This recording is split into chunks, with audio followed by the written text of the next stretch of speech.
एक गांव में एक सेठ अपनी पत्नी आरती और अपने नौकर रोंदू के साथ रहा करता था। सेठ के भूखे स्वभाव के कारण पूरा गांव बहुत परेशान रहा करता था। सेठ का भार 200 किलो से भी ज्यादा हो चुका था और वो दिन ब दिन मोटा होता चला जा रहा था।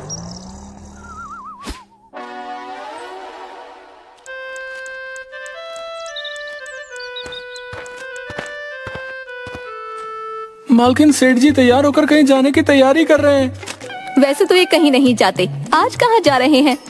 मालकिन, आज रतन के पिताजी की 13वीं है। मुझे लग रहा है वहीं जा रहे हैं। अभी जाकर पूछती हूँ।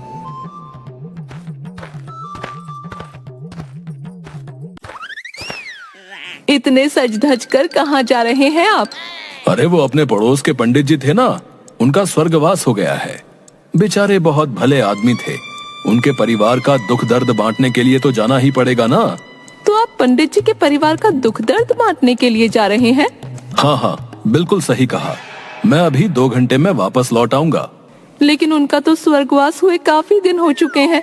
उनके परिवार का दुख दर्द बांटने की याद अब आई है आपको? हो सकता है मुझे याद ना रहा हो। चलो कोई बात नहीं, मैं जाकर अब उनके परिवार वालों से मिल आता हूँ। हे भगवान, मैं तो अब आपके स्वभाव से तंग आ चुकी हूँ। अरे सीधे सीधे ये क्यों नहीं कहते कि आज पंडित जी की 13वीं है। उनके बेटे रतन ने पूरे गांव को 13वीं में आमंत्रित किया है। अब तो इसमें इतना क्रोधित होने वाली क्या बात है? मुझे भला इस बात से क्या मतलब? और ये क्यों भूल रही हो, पूरे गांव में हम भी आते हैं। यही बात तो मैं आपको कब से समझाना चाह रही हूँ कि रतन ने पूरे गांव को आमंत्रित किया है, लेकिन तुम्हें नहीं, सिर्फ मुझे किया है। और तुम्हें क्यों नहीं किया, इस बात को तुम अच्छी तरह जानते हो। ये कैसी बातें कर रही हो तुम? 13वीं का भोजन कोई खुशी का भोजन होता है क्या? मैं तो अन्न को हाथ भी नहीं लगाऊंगा। सीधे रतन को गले लगाकर वापस आ जाऊंगा।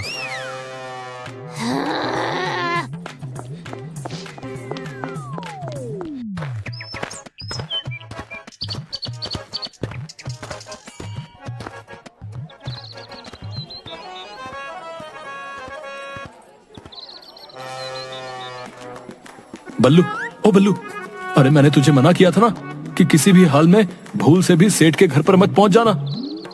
लेकिन मैं तो सेठ के घर पर गया ही नहीं, बल्कि मैं तो सेठ की पत्नी से उल्टा ये कहकर आया हूँ कि सेठ जी से साफ साफ कह देना कि वो यहाँ पर ना आए। अगर ऐसी बात है तो फिर ये भूखा सेठ यहाँ पर कैसे आ गया? वो देख सामने, वो सीधा यहीं पर आ रहा है। तब तो आपका ईश्वर ही भला करे। सिर्फ ईश्वर ही आपकी इस भूखे सेठ से रक्षा कर सकता है। अरे ये भूखा सेठ जहाँ पहुंच जाए वहां पर भोजन बचता है क्या? इसने सारे गांव की नाक में दम कर रखा है।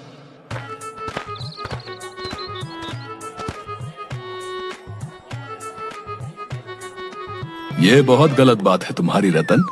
तुम्हारे पिताजी से मेरे कितने मधुर संबंध थे। उनका स्वर्गवास हो गया, तुमने मुझे बताया तक नहीं। अब सारे गांव वालों को तो पता है कि मेरे पिताजी का स्वर्गवास 12 दिन पहले हो गया। आप क्या कुंभकर्ण की नींद सो रहे थे? शायद कुछ ऐसा ही हो। तुम तो जानते हो कि मुझे नींद कुछ ज्यादा आती है। लेकिन चलो कोई बात नहीं। वो तो भला हो मेरी पत्नी का, उसने मुझे बताया कि आज पंडित जी की 13वीं है। ये जानकर मैं सीधा यहाँ पर चला आया। तो क्या तुम्हारी पत्नी ने तुम्हें ये नहीं बताया कि मैंने तुम्हें यहाँ आने के लिए खास तौर पर मना किया हुआ है? हाँ, बताया तो था, लेकिन मैंने उससे साफ साफ कह दिया कि मैं रतन की बात का बुरा नहीं मानूंगा। आखिरकार रतन मेरे भाई जैसा है और पंडित जी मेरे पिताजी जैसे थे। भला एक भाई दूसरे भाई की बातों का कोई बुरा मानता है क्या? देखिए सेठ जी, पिताजी मरने से पहले मुझे ये बोलकर गए थे कि अगर मैं उनकी 13वीं करवाऊं तो गांव के हर व्यक्ति को बुलाऊं, केवल तुम्हें छोड़कर। ये उनकी आखिरी इच्छा थी। उनकी आखिरी इच्छा का मान रख लीजिए सेठ जी, और यहाँ से चले जाइए। ये कैसी बातें कर रहे हो रतन? एक पिता अपने अगर बेटे से नाराज हो तो बेटे का फर्ज होता है उसकी बातों को नजरअंदाज कर देना। अब वो सब बातें छोड़ो, ये बताओ भोजन का इंतजाम कहाँ पर है? रतन ने सेठ के सामने एक एक करके सारे हथियार फेंक दिए, मगर सेठ मुस्कुराता हुआ चिकना घड़ा बनकर खड़ा था। थक हार कर रतन ने सेठ को भोजन कर रहे मेहमानों के साथ बिठा दिया। कुछ ही देर में रतन के एक नौकर ने सेठ को 4 पूड़ियां और आलू की सब्जी परोस दी। सेठ उसकी ओर देखकर बोला, ये क्या? ये तो सिर्फ आलू की सब्जी है। क्या रतन ने सिर्फ एक ही सब्जी बनवाई है? सेठ जी, रतन भैया की बिटिया का विवाह नहीं हो रहा, उनके पिता की 13वीं है। चलो ठीक है, कोई बात नहीं, मैं आलू की सब्जी से ही काम चला लूंगा। लेकिन ये क्या, तुम सिर्फ 4 पूरियां लेकर आए हो? अरे ये तो मेरे दांतों में ही हिलक जाएंगी। अब तो फिर आप ही बता दीजिए, आपके लिए कितनी पूरियां लेकर आऊं? वो जो सामने टोकरी देख रहे हो ना? हाँ, देख रहा हूँ वो टोकरी। वो तो पूरी की पूरी पूरियों से भरी हुई है। वो पूरी टोकरी मेरे सामने रख दो और 1 बाल्टी आलू की सब्जी ले आना और रायता भी बाल्टी भरकर ही लाना। आजमे के लिए बहुत अच्छा होता है रायता भाई।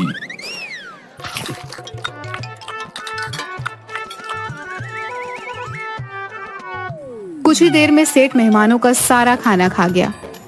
सेठ ने किसी को भी फिर खाने का मौका नहीं दिया। वो खाना खाकर डकार लेता हुआ बोला,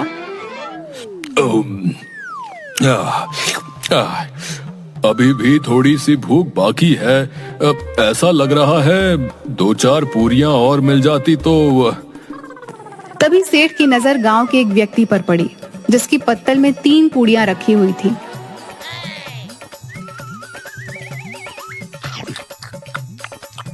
पंडित जी को जरूर स्वर्ग मिला होगा। हाँ, मुझे नहीं पता कि उन्हें स्वर्ग मिला है या क्या मिला है।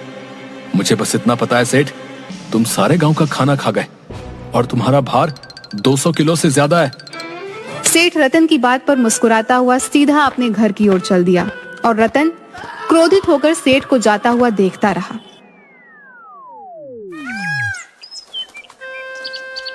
अगले दिन रतन अपनी पत्नी को लेकर सेठ के घर पर चला गया। अरे रतन भैया, आप अपनी पत्नी सहित यहाँ? सब ठीक तो है? गांव छोड़कर जा रहा हूँ सेठानी। गांव छोड़कर? लेकिन क्यों? आखिर ऐसी क्या आफत आ गई कि आपको गांव छोड़कर जाना पड़ रहा है? आफत तो तुम्हारे घर पर बैठी है। मेरी समझ में नहीं आता कि आखिर तुम उस आफत के साथ अपना जीवन कैसे व्यतीत कर रही हो। तुम किसकी बात कर रहे हो? तुम्हारे पति की और किसकी? कल शाम मैंने अपने पिताजी की 13वीं पर पूरे गांव को न्योता दिया था। अरे सेठानी, सेठ सारे गांव का भोजन खा गए। मैं गांव में किसी को मुंह दिखाने के लायक नहीं रहा। अतिथि मेरे घर से भूखे चले गए। चिंता मत कीजिए, मैं सारे पैसे देने को तैयार हूँ। रतन जी, उनकी तरफ से मैं क्षमा मांगती हूँ।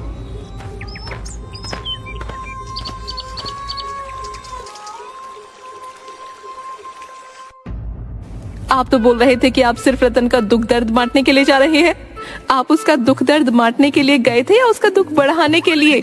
क्या जरूरत थी आपको वहाँ भोजन करने की? तुम तो जानती हो सेठानी की गांव में जब भी बहुत से व्यक्तियों का भोजन बनता है तो मेरी भूख जाग जाती है। मैंने बस 2-4 पूरियां क्या खा ली, रतन तो नाराज हो गया। 2-4 पूड़ियां या 200-400 पूड़ियां खा गए आप?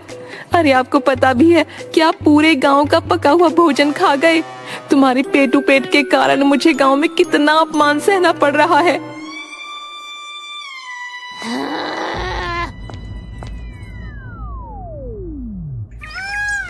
कुछ महीने ऐसे ही बीत गए।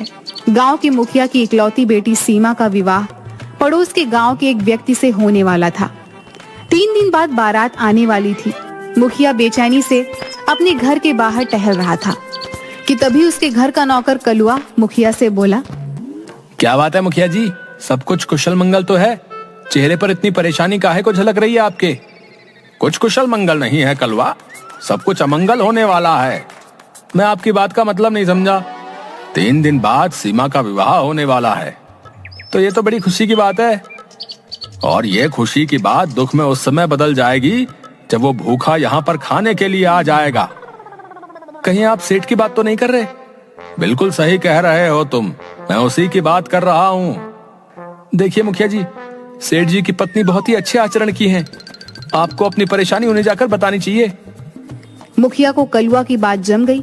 मुखिया तुरंत सेठ के घर पर चला गया और उसने सारी परेशानी सेठानी को बता दी। चिंता मत कीजिए मुखिया जी, मैं खुद उनके पेटू स्वभाव से बहुत परेशान रहती हूँ।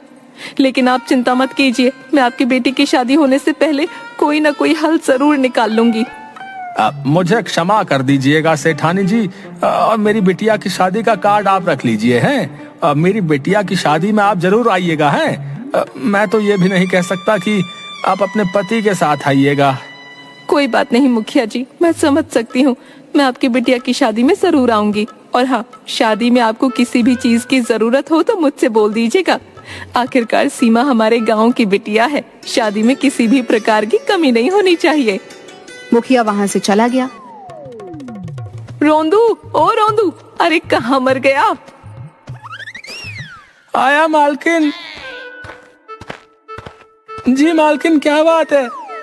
रोंदू, तेरे पेटू सेठ के स्वभाव से सारा गांव परेशान है। समझ में नहीं आता कि क्या करूं, तू ही कोई उपाय बता।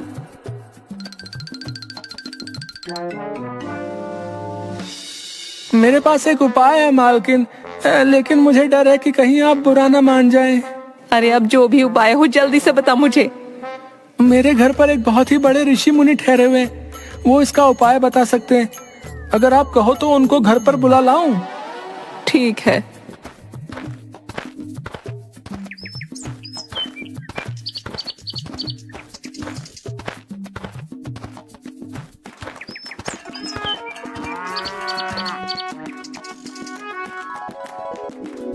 साधु महाराज, जब आप सब कुछ जानते हैं तो कृपा करके मुझे इसका उपाय बताइए।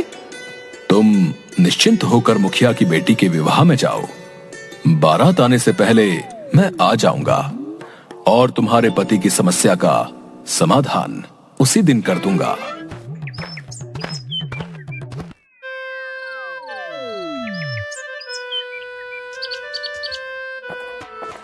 सीमा के विवाह के दिन सेठानी उसके विवाह में पहुंच गई और उसने गांव के मुखिया को साधु की सारी बात बताती है।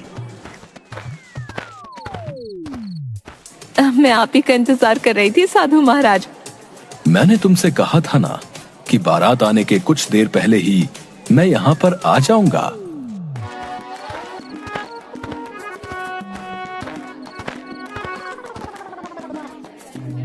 तुम सेठ को देखकर घबरा क्यों गए? अरे सेठ को देखकर तो गांव के हर किसी व्यक्ति को घबराहट हो जाती है। अब क्या करना है साधु महाराज, जल्दी से कोई उपाय बताओ। मेरे पति कुछ ही देर में मुखिया जी की सारे बारातियों का पका हुआ भोजन खा जाएंगे और फिर से मुझे बहुत सारे पैसे खर्च करने पड़ेंगे। जल्दी बताइए, अब हमें क्या करना है?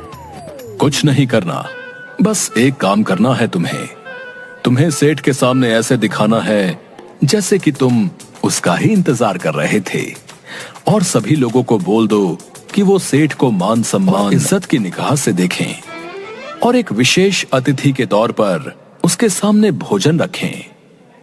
साधु की बात सुनकर सेठानी को अपने आसपास की सभी चीजें घूमती हुई नजर आने लगी। ये क्या बात कर रहे हैं साधु महाराज? आप मुखिया जी को बचाने आए हैं या बर्बाद करने?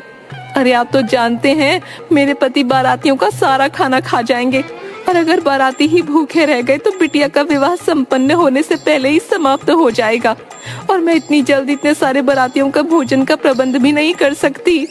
आखिर इतनी जल्दी इतने सारे बारातियों का भोजन कौन बना कर देगा?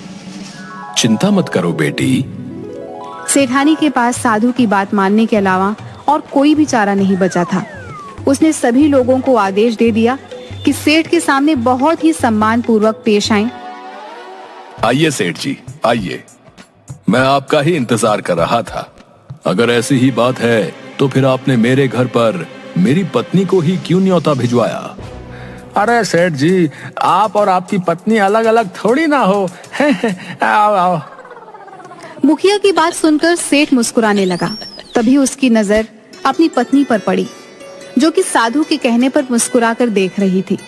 अरे वाह, आज तो मेरी पत्नी भी मुझे देखकर मुस्कुरा रही है। आज तो भोजन करने में आनंद आ जाएगा। अच्छा मुखिया जी, अब ये बताइए कि भोजन का प्रबंध आपने कहाँ रखा है?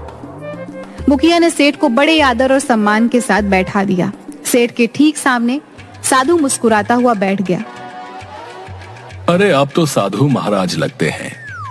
माफ कीजिएगा, मैं आपको अपने साथ जरूर बिठाता, लेकिन भोजन के मामले में मेरा स्वभाव थोड़ा सा कठोर हो जाता है।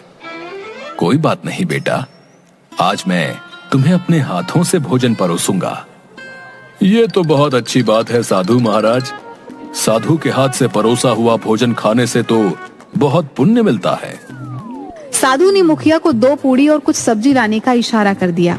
मुखिया एक पत्तल में 2 पूड़ी और थोड़ी सी सब्जी ले आया। साधु ने वही पत्तल सेठ के सामने रख दिया। ये क्या साधु महाराज, लगता है आपको पता नहीं है कि मेरी खुराक कितनी है। 2 पूरी तो मेरी दाढ़ में ही हिलक जाएगी। तुम 2 पूरी से ज्यादा नहीं खा सकते। सेठ साधु की बात सुनकर हंसने लगा। नहीं साधु महाराज, लगता है आप मेरे बारे में नहीं जानते। मैं तुम्हारे बारे में इतना जानता हूं जितना तुम स्वयं नहीं जानते। चाहो तो मुझसे शर्त लगा लो, तुम 2 पूरी से ज्यादा नहीं खा पाओगे। सोच लीजिए साधु महाराज। सोच लिया है, तुम भोजन करना प्रारंभ करो। साधु की बात सुनकर सेठ बहुत तेजी से एक पूड़ी खा लिया, मगर जैसे ही उसने दूसरी पूड़ी खाई, अचानक उसका पेट भरा हुआ महसूस हुआ। सेठ डकार लेकर आश्चर्य से साधु की ओर देखकर बोला, ये तो चमत्कार है साधु महाराज, ऐसा कैसे हो सकता है? मेरी भूख 2 पूरियों में कैसे मिट सकती है? इंसान की भूख बस इतनी ही होती है। ये चमत्कार कैसे हुआ साधु महाराज? बताता हूं। सेठ के पिता एक बहुत बड़े वैद्य थे जो तरह तरह की औषधियां बनाते थे, और वो उस औषधि का इस्तेमाल सबसे पहले स्वयं के ऊपर करते थे। एक दिन उनके पास एक व्यक्ति इलाज के लिए आया। उस व्यक्ति को भूख नहीं लगती थी। सेठ के पिता ने भूख बढ़ाने वाली औषधि बनाई और स्वयं इस्तेमाल किया। इत्तेफाक से उस समय गांव में किसी का विवाह था और न्योता सेठ के पिताजी को भी गया था। वो औषधि इतनी कारगर साबित हुई कि देखते ही देखते सेठ के पिता बहुत सारा खाना खा गए। ये देखकर उस गांव के व्यक्ति ने सेठ के पिता को अपमानित करके बाहर निकाल दिया। सेठ के पिता ये अपमान बर्दाश्त नहीं कर सके और उन्होंने बचपन से ही वो औषधि सेठ को पिलानी प्रारंभ कर दी। इसीलिए गांव में जब भी बहुत से व्यक्तियों का भोजन बनता तो उस औषधि का असर सेठ के शरीर पर दिखने लगता और तुम सब सेठ को कसूरवार समझते। ये सब सेठ के पिता ने गांव से बदला लेने के लिए किया था। मैंने चुपके से सेठ की सब्जी में एक दूसरी औषधि मिला दी थी। वो औषधि उस औषधि का एक तरह से काट थी। अब ये बिल्कुल सही हो चुका है। इतना बोलकर वो साधु वहां से चला गया और उस दिन के बाद से सेठ की भूख समाप्त हो गई।